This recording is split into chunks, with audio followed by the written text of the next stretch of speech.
할렐루야, 반갑습니다. 수원 예수교회 유영조 목사입니다. 오늘 2020년 6월 21일입니다. 오늘 이렇게 거룩한 복된 주일날, 오늘 말씀은 창세기 32장 22절에서 31절 말씀을 중심으로 해서 야곱의 죽기 살기 기도라는 제목으로 주님의 말씀을 듣도록 하겠습니다. 자, 먼저 야곱은 어떤 사람일까 우리 한번 보도록 하겠습니다. 자, 야곱은 먼저 어떤 사람인 것입니까? 자, 그의 이름의 뜻은 뒤꿈치를 잡다, 그리고 거짓말쟁이라는 그런 의미를 가지고 있습니다. 자, 이름 그대로 전형적인 인간의 모습을 담고 있는 그런 이름을 가지고 있는 사람입니다. 자, 이러한 야곱, 그의 할아버지, 믿음의 조상이죠. 아브라함의 아들, 또 이삭과 그 리브가의 사이에서 태어난 쌍둥이의 동생으로서 형은 에서라고 불리고 있습니다. 자, 이들은 어머니 뱃속에서부터 싸웠습니다. 자, 이에 리브가가 여호와께 여쭈니 여호와께서 이렇게 말할 정도였습니다. 두 국민이 내 태중에 있구나. 두 민족이 내 복중에서부터 나누니라. 이 족속이 저 족속보다 강하겠고 큰 자가 어린 자를 섬기리라 라고 말을 했을 정도인 것입니다. 자, 이후에 야곱은 어머니 뱃속에서 나올 때 손으로 에서의 발꿈치를 잡고 이름 그대로 나왔으므로 그에 관한 그 여호와의 그 말씀이, 예언이 생각나게 하는 것입니다. 자, 이 쌍둥이가 이제 성장은 에서는 이삭의 그 사랑을 받고 또 야곱은 엄마 리브가의 사랑을 받습니다. 자, 그런데 어느 날 야곱은 형 에서가 배고파서 허기진 그 틈을 기회로 삼아서 팥죽 한 그릇으로 그의 장자권, 곧 아버지의 대를 이을 가장의 권리를 마치 장난처럼 팔고 사버렸습니다. 그리고 이 장난 같은 장자 거래를 마친 후 노쇠한 이삭이 장자인 형 에서를 축복하려고 하자 리브가는 그 하나님의 말씀이 이루어지기를 위해서 거짓과 속임수의 죄악을 저지르고 맙니다. 자, 야곱은 장자의 축복을 쟁취하기 위해서 자신이 형 에서인 양 아버지 이삭을 속인 것입니다. 그러나 야곱이 아버지를 속이고 장자의 복을 받았지만 그 속인 것은 결코 축복을 받는데 어떠한 역할을 한 것은 결코 아니다라는 것입니다. 자, 그가 장자 기업의 축복을 받은 것은 이미나 하나님의 예정에 근거하여 된 것이기 때문이라는 것입니다. 앞서 말씀드린 그 하나님의 예언을 생각해 보면 알 수가 있는 것입니다. 자, 그래서 야곱은 아버지를 속인 그 죄로 그 후에 그의 대가를 돌려받습니다. 먼저는 결혼할 때 외삼촌에게 속았고 또 하란에 가서 그 자기의 외삼촌을 위해 일하는 중에 품값에 대하여서도 여러 번 속았습니다. 또 요셉이 애굽에 팔려가는 일로서 아들들에게 속았으며 나중에 흉년으로 인해서 그 아들들이 애굽으로 갔을 때에는 이 모든 사실을 감춘 요셉에게도 속았습니다. 자, 이렇게 야곱이 형 에서와 아버지 이삭으로부터 간궤를 부려 복을 빼앗은 것에 대해서 형 에서는 동생 야곱을 증오하였고 죽이려고 결심을 합니다. 그러나 이를 안 어머니 리브가가 야곱을 외가인 하란으로 도망 보내게 되는 것입니다. 자, 이때 야곱은 아버지 이삭으로부터 생육하고 번성케 하라, 아브라함에게 주신 땅을 유업으로 받게 하기를 원하노라라는 축복을 받고 가는 것입니다. 삼촌 집으로 피신하는 야곱이 하란으로 가는 도중에 베델에서 유숙할 때 꿈에 이상을 보게 됩니다. 이때 야곱은 형에 대한 공포심, 거짓과 속임에 대한 두려움, 아버지 집을 떠나는 외로움, 그리고 앞으로의 막막함 등 그는 인간적 혼란과 슬픔으로 둘러싸이게 되는 것입니다. 자, 이와 같은 인간적 좌절과 난관에 빠져 있을 때 돌베개를 베고 자는 그에게 하나님께서 나타나시어 희망의 약속, 그의 아버지 이삭의 축복, 곧 초상으로부터 이어온 하나님의 약속의 축복을 그에게 전하십니다.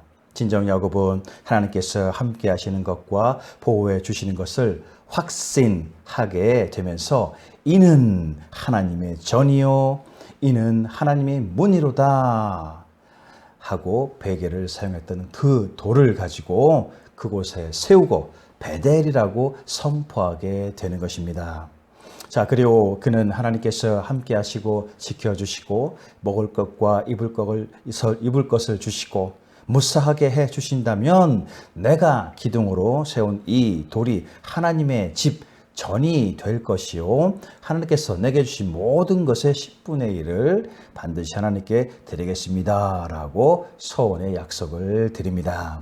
자, 그러나 여기서 야곱은 마치 조건부 약속처럼 그의 인간적이고 계산적인 면을 감출 수 없게 되는 것입니다. 여하튼 야곱의 그 베델 이 경험은 그의 앞길에 축복의 근원이 되는 것은 분명한 것이 되었습니다. 자, 야곱이 한 곳에 이르러 이제 우물가에서 목자를 만나고 그들로부터 라반과 삼촌 라반과 그의 딸 라헬의 소식을 듣게 됩니다. 그리고 그곳에서 그는 희망이 생기게 되며 마침내 야곱은 거기서 사촌 라헬과 삼촌 라반을 만나게 되는 것입니다. 이렇게 야곱이 라반의 집에서 머물게 되고 이제 어느 날 라반은 야곱에게 소원이 무엇이냐라고 물을 때 야곱은 라헬을 아내로 달라고 말을 합니다. 자, 그리하여 야곱은 라헬을 위해서 7년을 일했지만 외삼촌의 그 속임수로 인해서 레아를 아내로 맞이하게 됩니다. 그리고 다시 라헬을 위해서 다시 7년을 더 일합니다. 이렇게 사는 동안 거기서 11명의 아들과 딸 하나를 낳습니다. 레아는 루벤, 시몬, 레위, 유다, 이사갈, 스볼론, 딸 디나를 낳고 또 라헬의 그 여종 빌하는 단과 납달리를 낳고 또 레아의 여종 실바는 갓과 아셀을 낳고 라헬은 요셉을 낳습니다. 자, 이렇게 사는 동안 야곱은 자신의 재산이 되는 양에게 아롱진 무늬가 생기는 하나님의 기적 같은 도움을 받음으로 그의 품삯을 얻게 되는 것입니다. 이러한 가운데 야곱은 하나님의 그 인도하심에 따라서 귀향하기로 결심을 하게 됩니다. 그리고 그 길로 아무 말도 없이 야밤 도주하게 되는데 라헬이 그 라반의 드라빔을 가지고 가게 됩니다. 자, 이에 라반은 드라빔 없어진 것을 알고 야곱을 쫓아가지만 그것을 찾지는 못했습니다. 오히려 야곱이 말하기를 6년을 하루같이 외삼촌의 양을 위해 일했으며 외삼촌의 딸들을 위해 14년을 일했으며 그동안 내 품값을 10번이나 바꾸었지만 하나님의 보호로 다 이렇게 되었다고 외삼촌을 오히려 책망하게 됩니다. 자, 이에 이 마음을 돌이킨 라반과 야곱은 그곳에 돌기둥을 세우고 화해를 하게 되는 것입니다. 자, 야곱은 귀환길에 그 마하나임에서 하나님의 사자를 만나면서 그의 여정을 인도하시는 하나님을 보게 됩니다. 그리고 야곱은 형 에서에게 지난 날의 잘못의 화해를 하려고 자신의 그 정탐꾼을 보내고 하나님께 간절히 기도하게 됩니다. 그 뒤에 가족과 모든 소유를 먼저 강을 건너 보내고 자기는 야복강 강가에서 밤을 새우다가 거기서 하나님의 사람과 날이 새도록 씨름 곧 간절한 기도를 하게 됩니다. 야곱의 간절함에 하나님의 사자는 그의 환도뼈를 쳐보지만 야곱은 끝까지 하나님의 축복을 받고서야 하나님의 사자를 놓아주게 됩니다. 그때 그는 이스라엘이라는 새로운 이름을 받게 되는 것입니다. 자, 이렇게 완전히 달라진 야곱. 이제 그 환영 나온 형을 만나고 세겜에서 이제 살게 되는 것입니다. 자, 그런데 여기서 그의 딸 그 디나가 세겜에게 능욕됨으로 그의 아들 시몬과 레이가 그곳의 남자들을 다 죽이는 복수를 하게 됩니다. 이 때문에 야곱은 가족을 이끌고 베델로 피신하여 이에 하나님께서 다시 야곱에게 나타나시어 축복해 주심으로 그들을 인도해 주십니다. 자, 그리고 야곱은 그곳에 돌기둥을 세우고 제단을 쌓고 그것을 베델이라고 이르게 되는 것입니다. 자, 이후에 야곱 가족이 베델을 떠나 에브라에 이르는 중에 라헬이 막내 베냐민을 낳고 죽게 됩니다. 자, 이렇게 해서 12명의 아들이 되게 되는 것입니다. 그리고 그 후 11번째 아들인 그 요셉의 이야기로서 계속해서 이어지고 있는 것입니다. 자, 이렇게 야곱의 나서부터 여기까지 삶이 그 인생의 중후반까지라고 보여지게 되는 것입니다. 자, 진정 오늘 야곱은 태어나면서부터 경쟁심이 있었고 욕심이 많은 매우 인간적인 사람이었습니다. 자, 이런 그는 자신의 욕심을 채우기 위해서 형과 또 아버지를 속이기까지 한 그런 자였습니다. 이러한 집착이 강한 그의 성격은 그 인생을 우여곡절 가운데 살아가게 하였습니다. 그럼에도 불구하고 그의 삶을 돌이켜보면 그는 하나님으로부터 놀라운 축복과 사랑을 받은 존재였음을 보게 되는 것입니다. 그렇다면 야곱이 이처럼 하나님으로부터 복을 받을 수 있었던 삶의 은혜는 과연 무엇인 것입니까? 자, 먼저 그는 하나님께 간절히 기도한 사람이었습니다. 아멘이십니까? 자, 우리 본문 26절을 말씀합니다. 그가 이르되 날이 새려나 하니 나로 가게 하라. 야곱이 이르되 당신이 내게 축복하지 아니하면 가게 하지 아니하겠나이다. 자, 이것을 현대의 성경으로 좀 보면 그때 그 사람이 말하였다. 날이 새는데 나를 가게 하라. 당신이 나에게 축복하지 않으면 내가 당신을 놓아주지 않겠습니다. 라고 이렇게 말씀을 합니다. 자, 이를 꽉 물고 사생결단으로 붙잡고 있는 야곱의 결의에 찬 그 모습이 보이지 않습니까? 할렐루야. 자, 진정 위기에 그 인생의 위기 때마다 야곱은 기도를 하였습니다. 자, 야곱은 인간적으로나 도덕적으로나 불완전한 그런 사람이었습니다. 하지만 그가 하나님으로부터 축복을 받을 수 있었던 것은 바로 하나님 앞에 무릎 꿇어 기도하기를 잊지 않는 삶을 살았기 때문인 것입니다. 그는 인생의 위기 때마다 더 이상 인간적인 방법이나 요행을 의지하지 않고 자신의 의지를 내어놓고 온전히 하나님께만 기도하기를 잊지 않았던 그런 사람이었습니다. 이러한 그는 형 에서를 피해 라반에게 가기 위해 가는 그 가운데 그 위기 가운데 하나님의 환상으로 베델의 기도를 하게 됩니다. 자, 창세기 28장 그 10절에서 22절을 말씀합니다. 야곱이 브엘세바에서 떠나 하란으로 향하여 가더니 한 곳에 이르러는 해가 진지라 거기서 유숙하려고 그곳에 한 돌을 가져다가 베개로 삼고 거기 누워 자더니 꿈에 본죽 사닥다리가 땅 위에 서 있는데 그 꼭대기가 하늘에 닿았고 또 본죽 하나님의 사자들이 그 위에서 오르락내리락 하고 또 본죽 여호와께서 그 위에 서서 이르시되 나는 여호와니 너의 조부 아브라함의 하나님이요 이삭의 하나님이라 내가 누워있는 땅을 내가 너와 내 자손에게 주리라. 내 자손이 땅에 티끌같이 되어 내가 서쪽과 동쪽과 북쪽과 남쪽으로 퍼져나갈 것이며 땅의 모든 족속이 너와 내 자손으로 말미암아 복을 받으리라. 내가 너와 함께 있어 내가 어디로 가든지 너를 지키며 너를 이끌어 이 땅으로 돌아오게 할지라. 내가 내게 허락한 것을 다 이루기까지 너를 떠나지 아니하리라 하신지라.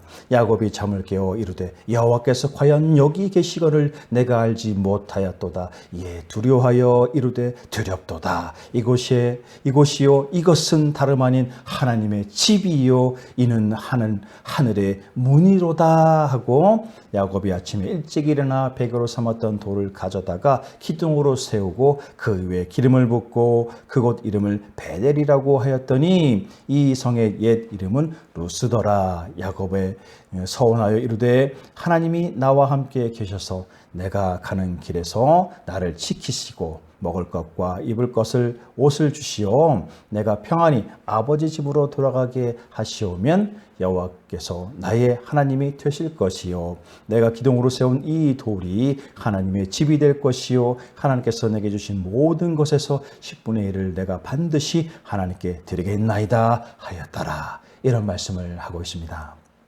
자, 야곱은 길을 떠납니다. 집을 떠나 의지할 곳이 없게 된 야곱은 그 하란 땅으로 가는 길에 그의 인생에 있어서 놀라운 체험을 하게 됩니다. 베델에 이른 그 야곱은 날이 어두워지자 한 곳에서 돌로 베개를 삼아서 들판에서 잠을 자면서 그 밤을 보내고야 맙니다. 자, 이곳은 바로 루스라고 불렀는데 야곱은 그 밤에 아주 놀라운 일을 경험하게 되는 것입니다. 하나님께서는 야곱의 꿈에 나타나신 것입니다. 성경의 꿈은 하나님을 계시하는 방법으로 잘 나타나는데 특별히 족장시대에 하나님의 계시의 방법으로 사용되었습니다. 도망자 싱사였던 야곱에게 하나님이 이 같은 계시는 크나큰 위로와 기쁨이었습니다. 베델의 꿈은 사다리가 있었고 그 위에 하나님의 사자들이 있었는데 하나님은 가나안 땅을 주시겠다고 또 기업의 축복을 야곱에게 하셨고 후손을 티끌처럼 많게 하시겠다고 하셨습니다. 또한 야곱을 떠나지 않겠다고 하신 것입니다. 이는 여호와께서 그의 하나님이 되셔서 그의 미래를 인도하신다는 분명한 사실을 밝혀주고 있는 것입니다. 자, 야곱은 진정 처음으로 하나님께서는 어디서든지 계시며 조상 아브라함과 언약하신 하나님께서는 그 어느 곳에든지 나타나심을 알게 되었습니다. 자, 야곱은 하나님께서 임재하신 계신 그 전능하신 그 하나님의 거처하는 곳으로 이곳을 바로 하나님의 집이라고 부르게 되는 것입니다. 그리고 아침에 일찍이 일어나서 베개로 사용하였던 돌로 기둥을 세우고 그 위에 기름을 붓고 감사를 올려드립니다. 진정 자기 생애에 있어서 잊을 수 없는 큰 감격의 순간이며 온전한 믿음의 순간인 것입니다. 할렐루야.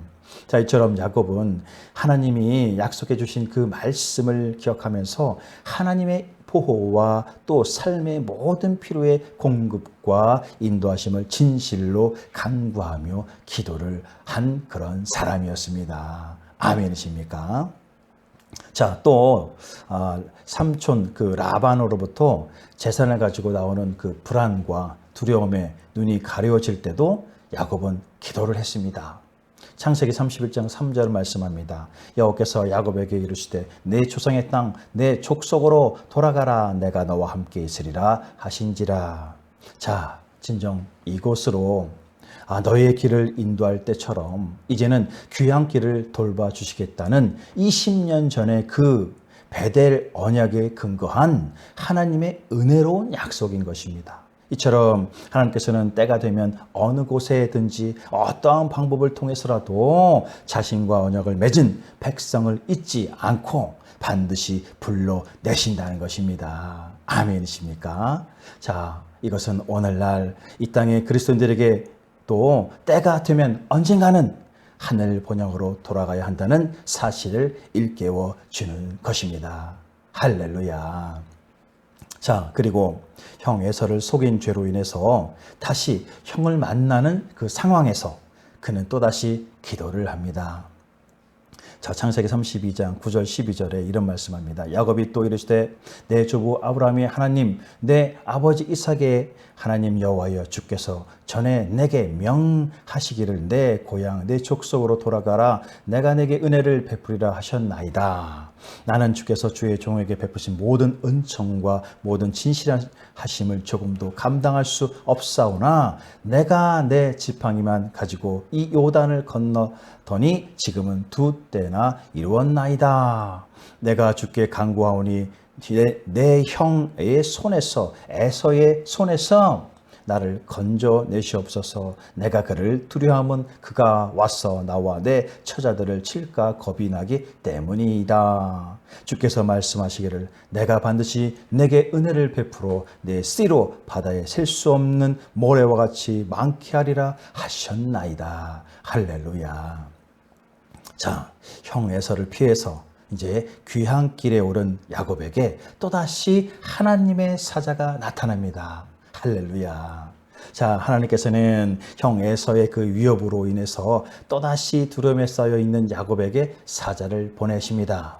야곱은 하나님의 사자를 본 순간 하나님의 베델 언약을 떠올리며 하나님께서 과거의 언약대로 형 에서로부터 구원해 주시리라는 것을 깨닫게 되는 것입니다. 그래서 그는 하나님의 사자들을 일컬러 하나님의 군대라고 담대하게 부르게 되는 것입니다. 이미 하나님의 사자들 통해서 하나님의 보호의 그 메시지를 받은 야곱이었지만 정탐꾼을 통해 알게 된 그 형 에서는 여전히 그를 위협하고 있음을 알게 되었습니다. 야곱은 두려웠지만 낙심하지 않고 오히려 하나님께 메어 달려 기도할 준비를 합니다. 그는 여전히 문제의 유일한 해결은 오직 하나님밖에 없음을 본 것입니다. 아멘이십니까? 하나님을 바라본 야곱, 지금도 살아계시어 함께 하시는 하나님께 기도를 드립니다. 단지 잠깐의 위기를 모면하여 그렇게 해달라는 기도가 아니라 진정 약속을 하시며 그 약속을 신실히 지키시는 능력의 하나님을 믿고 간절하게 하는 기도를 드린 것입니다. 아멘이십니까? 자, 이렇게 모든 상황 가운데 예외 없이 야곱은 하나님께 기도를 했습니다. 그리고 하나님께서는 때마다 이러한 야곱의 신실한 모습을 기쁘게 받으셨습니다. 이에 그의 기도에 하나님께서는 기꺼이 응답해 주신 줄로 믿습니다. 아멘이십니까? 진정 기도는 모든 인생 문제의 키, 열쇠임을 야곱의 삶 가운데 우리는 분명히 알게 되는 것입니다. 할렐루야. 자, 야곱의 이러한 기도는 죽기 살기로의 간절한 기도인 것입니다. 야곱의 기도는 하나님께서 알아서 해주시겠다는 생각으로만의 그런 기도가 아니라 그의 기도는 진정 씨름 선수가 온 힘을 다해서 애쓰는 것처럼 하나님과 씨름하듯이 죽기 살기로의 결단 가운데 기도를 하였습니다. 이러한 기도 본문에 한 번만 나오지만 야곱의 파란만장한 지난 삶과 지금의 애절함을 보게 되면 그의 모든 기도는 그저 그런 기도가 아님을 알게 되는 것입니다. 그런 그의 기도는 이제 자신의 환도뼈가 부러지는 극한 상황에 이르렀음에도 끝까지 기도를 포기하지 않고 하나님을 꽉 붙잡고 매달리는 그런 간절한 기도인 것입니다. 아멘이십니까? 진실로 우리는 기도할 때 진정 응답의 확신을 가져야 합니다. 자신의 죽기 살기로의 마지막의 기도처럼 간절한 심정으로 기도해야 한다는 것입니다. 그럴 때 하나님께서는 우리를 결코 외면치 않으시는 줄로 믿습니다. 아멘이십니까? 자, 오늘 야곱은 인생의 한계를 이제 깨닫습니다. 오늘 본문 이후에 야곱의 말년에 야곱은 이런 고백을 합니다. 창세기 47장 9절을 보면 야곱이 바로에게 이르되 아르되 내 나그네 길의 세월이 130년이다. 내 나이가 얼마 못되니 우리 조상의 나그네 길의 연조에 미치지 못하나 험악한 세월을 보냈나이다 라고 말하고 있습니다. 자, 이것을 현대인 성경을 보면 야곱은 이렇게 대답하였다. 나그네처럼 살아온 세월이 130년이 되었습니다. 내 조상들의 나그네 생활에 비하면 내 나이가 얼마 되지 않지만 정말 고달픈 세월을 보냈습니다. 할렐루야. 진정 나그네와 같은 인생입니다. 야곱은 그의 삶 가운데 수많은 우여곡절을 경험하고서 마침내 애굽의 바로 앞에 섰을 때 그의 나이가 130세였습니다. 야곱은 그 세월 동안 그 누구보다도 험난하고 거친 인생을 살아왔습니다. 그는 형 에서를 속임으로 인해서 형의 분노를 피해 집에서 도망해야 했고 외삼촌 라반에게도 결혼과 재산으로 갈등을 겪어야만 했습니다. 또 가정에서 아내들 사이에 질투와 시기에 고생했습니다. 그리고 딸 디나의 아픔을 경험해야 했고 유독 사랑하는 아들 요셉을 잃어버리는 비극도 맞아야만 했던 것입니다. 그러면서 그는 이제 130년간의 파란만장한 삶이 결코 길지 않음을 깨닫게 됩니다. 진정 잠시 잠깐 지나가는 나그네와 같은 인생의 길에 불과하다는 것을 깨닫게 된 것입니다. 진실로 그는 자신의 지나온 인생의 시간을 통해서 자신의 한계와 제한을, 그래서 주님 앞에는 그저 한나 벌레와 같이 보잘것없음을 진정 깨닫게 되는 것입니다. 할렐루야. 이러한 깨달음, 야곱이 하나님의 은혜를 받은 아주 놀라운 방법이라는 것입니다. 진실로 자신의 한계와 부족함을 온전히 깨달은 인생들만이 하나님을 더욱 의지하고 그분 앞에 온전히 순종할 수가 있게 되는 것입니다. 아멘이십니까? 할렐루야. 그 누구보다 파란만장한 인생을 살았던 야곱이었지만 그는 하나님으로부터 차고 넘치는 축복을 받고 살았습니다. 그러한 그의 축복은 진정 하나님께 죽기 살기로 매달려 간절히 기도함으로써 받게 되는 축복인 것입니다. 아멘이십니까? 자신의 부족함을 깨닫고 오직 하나님께만 자신의 전적으로 내어 맡김으로써 하나님으로부터 은혜를 받을 수가 있었던 것입니다. 할렐루야. 오늘 하나님의 자녀된 우리 그리스도인들은 야곱처럼 하나님만을 의지하며 간절한 또 매일의 그런 기도 가운데 진실로 축복된 인생들이 되어야 할 줄로 믿습니다. 할렐루야. 이 시작되는 한 주간 없어질 세상의 것으로 소망과 인생을 의지하지 말고 진실로 온 세상 만물의 복의 근원이 되시는 하나님만을 의지하는 그런 이 한 주간 되시기를 간절히 바랍니다. 이 짧고 허무한 인간의 삶을 살아가는 동안 오직 하나님께만 소망을 두며 살아갈 수 있도록 주 예수 그리스도의 이름으로 축원을 드립니다. 할렐루야.